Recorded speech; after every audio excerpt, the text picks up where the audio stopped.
Hello बच्चों, welcome back to my channel. कैसे हैं आप सब लोग। जैसे कि आप लोग के एग्जाम्स होने वाले हैं तो आप लोग की जो कॉर्पोरेट अकाउंटिंग है और साथ ही इसमें और भी जो सब्जेक्ट है उसके लिए भी मैम से कुछ क्वेश्चन आप लोग के लिए लेकर के आऊंगी, जिससे कि आपकी अच्छे से प्रैक्टिस हो जाए। क्योंकि जितना ज्यादा आप प्रैक्टिस करेंगे उतना ही ईजी रहेगा आपके एग्जाम में। और साथ ही इंपॉर्टेंट क्वेश्चन है, ऐसे क्वेश्चन आ सकते हैं या एक्सप्लेनेशन से रिलेटेड आ सकते हैं, तो आपकी प्रैक्टिस अच्छे से हो जाएगी। इससे पहले भी मैंने इसकी वीडियोस अपलोड करी है, जिसकी एक चैनल पर अलग से प्लेलिस्ट है, लिंक मैं डिस्क्रिप्शन में दे दूंगी, देख लीजिएगा। अच्छे क्वेश्चन है। आज की वीडियो में भी ऐसे ही कुछ क्वेश्चंस रहेंगे। आइए वीडियो को शुरू करते हैं। शुरू करने से पहले जो बच्चों ने सब्सक्राइब नहीं किया, सब्सक्राइब कर लीजिए, वीडियो को लाइक कर दीजिएगा और फ्रेंड्स के साथ शेयर कर दीजिएगा। आइए शुरू करते हैं। फर्स्ट क्वेश्चन लेते हैं कि ऋण पर धारक है debentures holders are debtors of the company, creditors of the company, external users, owners of the company. Company की जब हम बात करते हैं तो कैपिटल बहुत इंपॉर्टेंट होती है, पूंजी।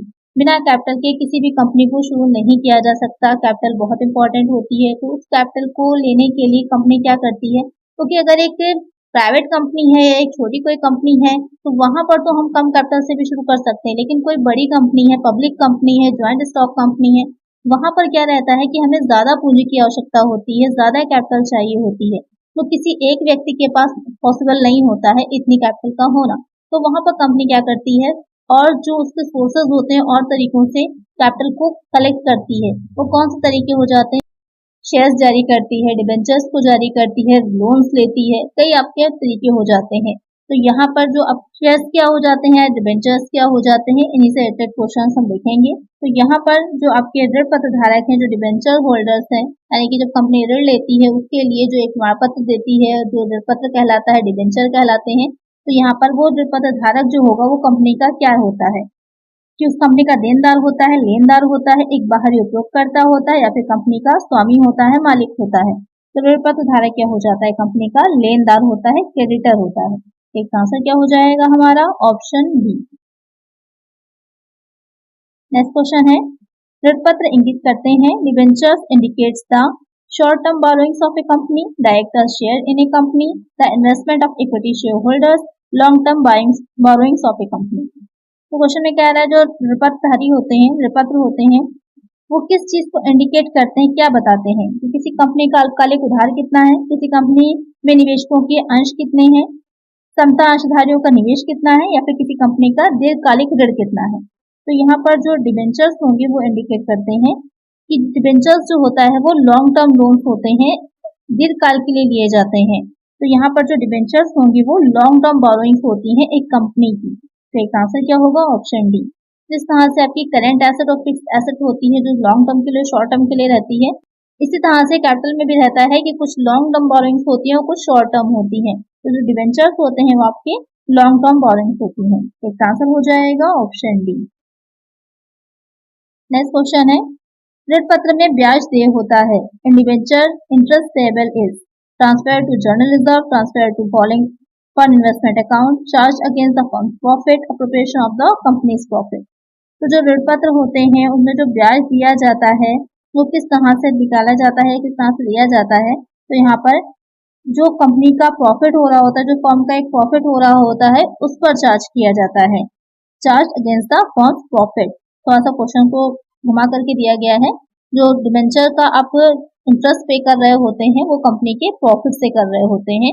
आपने पढ़ा होगा अक्सर profit before interest and tax, जो ईबीआईटी या ईबीटी होता है, फाइनेंशियल मैनेजमेंट में रिलेटेड क्वेश्चन भी मैं इंक्लूड करूंगी, तो इससे और वीडियोस आएंगे उसमें। वहां पर जो इंटरेस्ट दिया जाता है वो प्रॉफिट से दिया जाता है। तो एक आंसर हो जाएगा ऑप्शन सी। नेक्स्ट क्वेश्चन है, ऋण पत्रधारी किसके लिए योग्य है, the owner of the debentures is qualified for fixed rate interest, companies voting right, firm profit share, fixed dividend.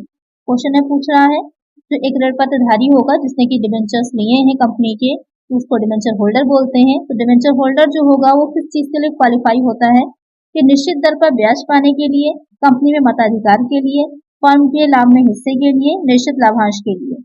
तो यहाँ पर जो फर्म के लाभ का हिस्सा होता है तो वो तो लाभांश के तौर पर जो इक्विटी शेयर होल्डर्स होते हैं, समतांशधारी होते हैं, उन्हें दिया जाता है। तो ऋण पत्रधारी जो होते हैं वो निश्चित दर से ब्याज मिलता है, उनको इंटरेस्ट मिलता है। जब भी डिबेंचर्स की बात आती है तो साथ में एक रेट उसके लगा रहता है, एक फिक्स रेट होता है। जिस टाइम डिबेंचर्स को आप परचेस करते हैं उसी वक्त ये भी डिसाइड हो जाता है, उसी टाइम ये भी डिसाइड हो जाता है कि कितनी रेट से आपको इंटरेस्ट मिलेगा।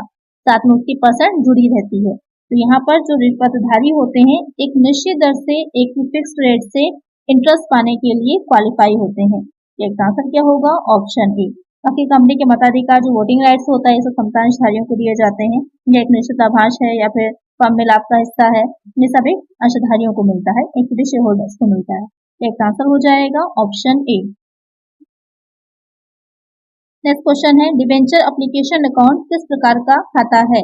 Debenture application account is in the form of dash, current account, nominal account, personal account, real account. तो क्वेश्चन में कह रहा है कि जो आपके डिबेंचर एप्लीकेशन अकाउंट यानी कि जब हम एंट्रीज करते हैं, जो डिबेंचर्स हम इशू करते हैं उससे रिलेटेड जब एंट्रीज की जाती हैं, वहां पर जो डिबेंचर एप्लीकेशन अकाउंट होता है वो किस तरह का अकाउंट होता है? क्योंकि आपको पता है जितनी भी आप जर्नल एंट्रीज करते हैं वो 3 अकाउंट जो आपके मेन होते हैं उन्हीं के बेसिस पे की जाती हैं। कौन से अकाउंट होते हैं 3? जो पर्सनल अकाउंट होता है, नॉमिनल होता है और रियल होता है। तो यहाँ पर जो डिबेंचर एप्लीकेशन अकाउंट है वो किस तरह का अकाउंट होगा? वो हो जाता है व्यक्तिगत खाता, पर्सनल अकाउंट होता है। एक आंसर हो जाएगा ऑप्शन सी, यानी कि जो पर्सनल अकाउंट के रूल्स होते हैं वही रूल आपके इसमें भी लागू होते हैं, इस पर भी लगाए जाते हैं। क्या है पर्सनल अकाउंट का रूल? आप लोग मुझे कमेंट करिएगा कि किसको डेबिट किया जाता है, किसे क्रेडिट किया जाता है, गिवर को डेबिट करेंगे या फिर जो रिसीवर है उसको डेबिट करेंगे? तो आप लोग मुझे कमेंट करिएगा। यहाँ पर एक आंसर हो जाएगा ऑप्शन सी। नेक्स्ट क्वेश्चन है ऋण पत्र जारी करने पर छूट का स्वरूप किस प्रकार का होता है? The form of a discount on issue of debentures is in the nature of dash, deferred revenue expenditure, capital loss, revenue loss, none of the above।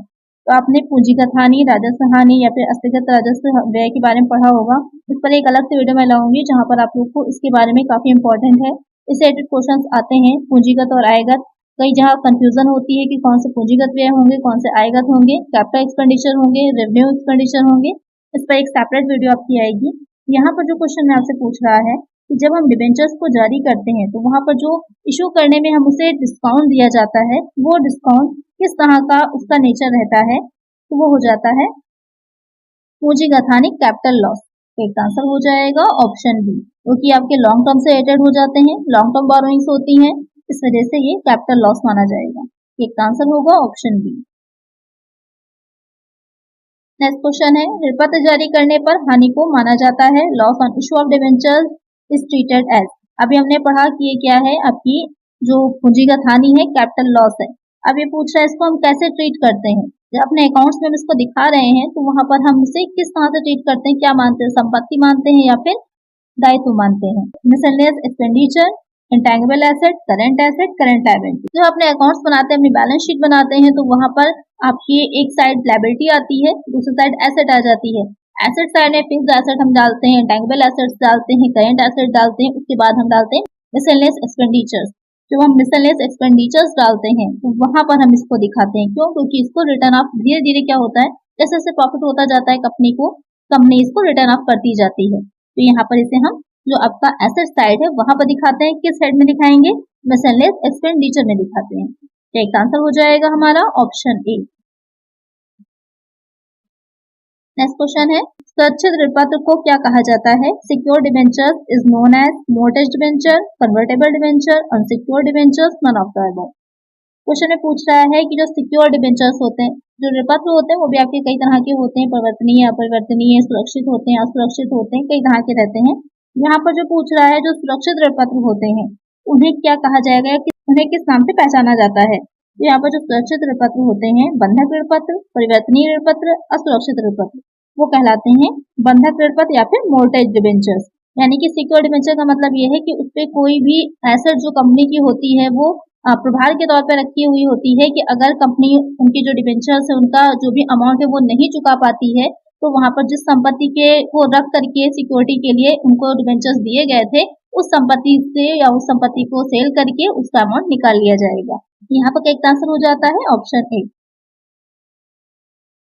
Next question है असुरक्षित ऋण पत्र को क्या कहा जाता है? Unsecure debentures is known as simple debentures, mortgage debentures, secure debentures, none of the above. Question पूछ रहा है जो असुरक्षित ऋण पत्र है वो क्या कहलाएंगे? अभी आपने सुरक्षित के बारे में जाना कि उन्हें मोर्टगेज डिबेंचर्स भी कहते हैं। यहाँ पर जो अनसिक्योर डिबेंचर्स होते हैं वो क्या होंगे? वो कहलाते हैं सरल ऋण पत्र यानी कि सिंपल डिबेंचर्स। एक आंसर क्या हो जाएगा? Option A. नेक्स्ट क्वेश्चन है कंपनी है company has dash, limited liability, limited existence, separate legal initiative, none of the above. Question में कह रहा है कि जो एक कंपनी होती है वो क्या होगी, क्योंकि हम बात यहाँ पर शेयर्स की, डिबेंचर्स की कर रहे हैं, तो थोड़ा सा कंपनी के बारे में भी जान लेते हैं कि अगर इससे रिलेटेड क्वेश्चन आते हैं तो आपको आसानी से आंसर दे पाएंगे। तो कंपनी की अगर बात की जाए कि कंपनी क्या है, तो कंपनी रहेगी कि एक विधान के द्वारा, किसी लॉ के द्वारा बनाई जाती है और लॉ के द्वारा ही उसको समाप्त भी किया जाता है। तो यहाँ पर जो कंपनीज एक्ट है 1956, उसके अकॉर्डिंग कंपनी को बनाया जाता है, और अब जो चल रहा है वो आपका 2013 चल रहा है कंपनीज एक्ट, उसके अकॉर्डिंग ही कंपनी के को बनाया जाता है, उसके रूल्स और रेगुलेशंस होते हैं। तो कंपनी जो है पब्लिक कंपनी भी होती है, प्राइवेट कंपनी भी होती है, चार्टर कंपनी होती है, गवर्नमेंट कंपनी होती है, कंपनीज बहुत तरह की होती हैं। तो यहाँ पर जो कह रहा है कि कंपनी की विशेषताओं के बारे में बताया है, इसमें रहता है कि कंपनी का एक पृथक वैधानिक अस्तित्व होता है, यानी कि एक अलग सेपरेट लीगल बॉडी होती है। कंपनी को एक आर्टिफिशियल बॉडी भी माना जाता है। सोलोमन बनाम सोलोमन का एक विवाद भी इसके बारे में आया था, जिसमें ये निर्णय दिया गया था, निर्णय आया था कि कंपनी की एक पृथक अस्तित्व होता है और जो उसके सदस्य होते हैं, मेंबर्स होते हैं, ओनर्स होते हैं, उससे वो अलग होती है। उनके आने जाने का, किसी की मृत्यु का उस पर कोई भी प्रभाव नहीं पड़ता है। कोई भी व्यक्ति कंपनी पर वाद चला सकता है और कंपनी भी किसी भी व्यक्ति पर अपने नाम से वाद चला सकती है। उसकी अपनी एक सार मुद्रा होती है, अपनी मोहर होती है, क्योंकि कंपनी एक आर्टिफिशियल बॉडी तो है लेकिन उसके अपने हाथ नहीं होते तो सिग्नेचर नहीं कर सकती, इसलिए कंपनी की अपनी एक मोहर होती है। जिस भी पेपर पे वो मोहर लगाई जाएगी कंपनी के द्वारा सिग्नेचर्ड या कंपनी द्वारा ऑथराइज माना जाता है। यहाँ पर जो कंपनी है एक पृथक वैधानिक अस्तित्व रखती है। एक आंसर क्या होगा हमारा? Option C. नेक्स्ट क्वेश्चन है, किसी कंपनी की अंश पूंजी को विभाजित किया जा सकता है। Share capital of a company can B divided into dash, authorised capital, issued capital, subscribed capital, all of the above. Question में कह रहा है कि जो अंश पूंजी होती है उसको कितनी तरह से विभाजित किया जा सकता है।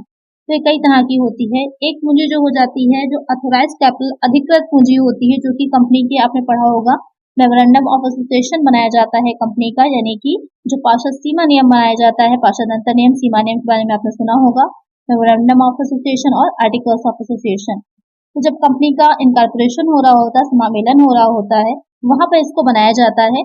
तो वहाँ पार्षद सीमा नियम पर जितनी पूंजी लिखी होती है, क्योंकि उसमें एक कॉजेज होते हैं, आपको पता होगा कॉजेज होते हैं, तो वहां पर एक पूंजी वाक्य होता है, कैपिटल कॉज होता है, उसमें जितनी पूंजी लिखी जाती है कि इतनी पूंजी से कंपनी को शुरू किया जा रहा है, वो हो जाती है कंपनी की ऑथराइज्ड कैपिटल, अधिकृत पूंजी कहलाती है। और उसके बाद उसी पूंजी का कुछ हिस्सा निर्मित किया जाता है। उसके बाद उस निर्मित पूंजी का कुछ हिस्सा जो होता है वो सब्सक्राइब करते हैं लोग, यानी कि लोग जो है खरीदते हैं, परचेज करते हैं। तो ये तीनों ही तरह की क्या होती है, कंपनी की पूंजी रहेगी। तो सही का आंसर क्या होगा? Option D, all of the above. Next question है, किसी कंपनी की पूंजी को कई समान भागों में विभाजित किया जाता है, प्रत्येक भाग को क्या कहा जाता है? The capital of a company is divided into a number of equal parts, each part is called dash, share, debenture, general reserve, none of the above.